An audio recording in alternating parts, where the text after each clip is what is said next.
એટલે હું તમને બધાને શાંતિથી મીડિયા મિત્રોને હું કહીશ બધું, પણ અત્યારે હું કોઈ કહેવા માંગતી નથી. તમે એ બદલ માફ કરજો.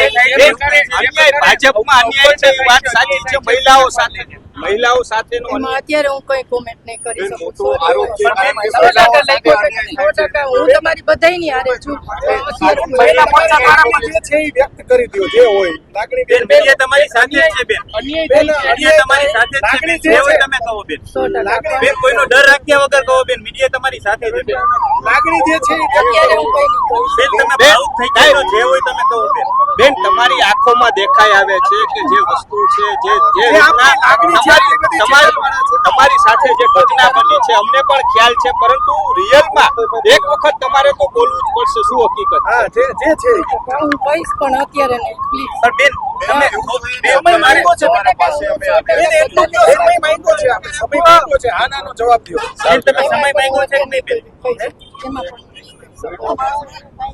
બેન હકીકત બેન તમારી બેન અવગણના થાય તમારી ચેનલ છે તમારી વ્યક્ત કરે છો બેન. બેન તમારી અવગણના થઈ છે કે શું છે બેન? વારંવાર બેન તમને ભાવુક થઈ ગયા તો દેખાય છે બેન તમારી આંખમાં. સાચે હું તમને માફ કરો. તમારો બધાનો સાથ સહકાર છે, પણ ક્યાંક ને ક્યાંક હું બેન અત્યારે તમે ડરમાં છો? કોઈ તમને ના ડરમાં નથી, પણ હું મારી 2 દિવસમાં હું મારી તૈયારી કરીને હું તમને બધાને બેન તમને હેરાન કરવામાં આવે. આચાર્ય સાથે તમારું તમારી વાત લઈને બીનાબેન બિહાર પહોંચ્યા હતા. બિહારમાં તેઓ હતા. શું ચર્ચા થઈ, શું સંકલનમાં શું વાત થઈ હતી બીનાબેન સાથે તમારી? ખાલી આપો એટલું કહી દો. સમય થઈ છે વાત, પણ અત્યારે હું એનું કોઈ નહીં કરું. અમિતભાઈનો સમય માંગ્યો બેન. ખાલી આનાનો જવાબ દો. અમિતભાઈ સાનો સમય માંગ્યો બેન તમે? રાષ્ટ્રીય કોઈ નેતા બીનાબેન થ્રુ તમે અમિતભાઈનો સમય માંગ્યો બેન? બેન જે પાર્ટીમાં અન્યાય થઈ રહ્યો છે આને લઈને શું કહેશો? આપની લાગણી આપે વ્યક્ત કરી હતી, આપના ડ્રાઈવરને કાઢી મૂકવામાં આવ્યા, જે પ્રકારે જે પાર્ટીના કાર્યક્રમોમાં જે ડેકોરમ જળવાવું જોઈએ જળવાતું નથી, શું કહેશો આને લઈને? આવું એકવાર નથી થયું, અનેક વખત થયું છે. હા, એ વાત સાચી છે કે મારા ગાડીમાં જે ચાલતા ભાઈઓ એને અન્યાય થયો, એની લડતમાં ક્યાંક હું અટવાઈ ગઈ છું. ને એમાં હું અત્યારે હું જે કરું છું એ મને ખબર નથી કે હું કઈ બાજુ જઈ રહી છું, પણ મને ગરીબ માણસને ન્યાય મળે એમાં મારા પ્રયત્નો છે. બેન એ પ્રયત્ન હું કરી રહી છું. સાચા માણસનો અવાજ ઉઠાવી રહ્યા છો એટલા માટે હેરાન કરવા. હા બોલો બેન, તમે તમારી લાગણી વ્યક્ત કરો.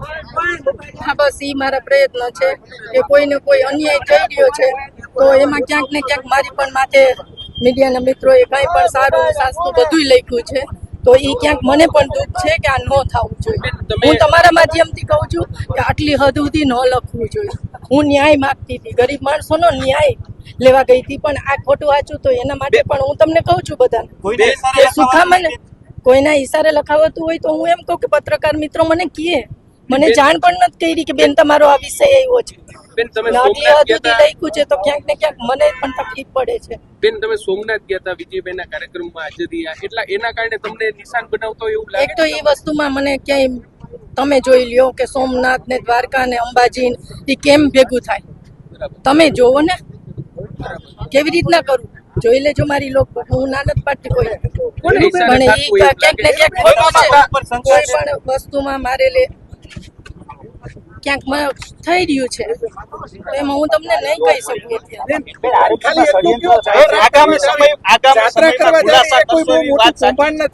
જાત્રા કરવા જાવી એ કોઈ બહુ મોટું કૌભાંડ નથી.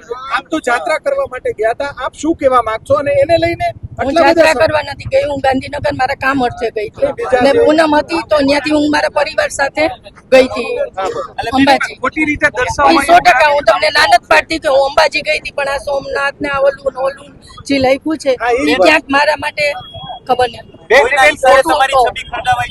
હા, પાર્ટીમાં રજૂઆત કરી છે આપે જે આ તમારી સાથે અન્યાય થઈ રહ્યો છે એને લઈને? હા,